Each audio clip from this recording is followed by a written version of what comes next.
चंपापुर नाम का एक गांव पहाड़ी की तराई एवं जंगल के किनारे बसा था।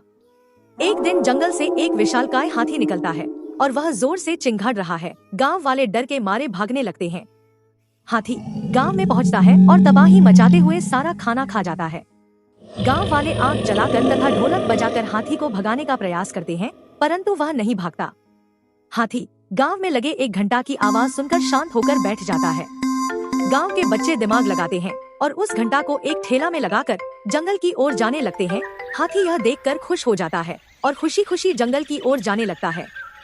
इस तरह की मजेदार वीडियो के लिए चैनल को सब्सक्राइब करें।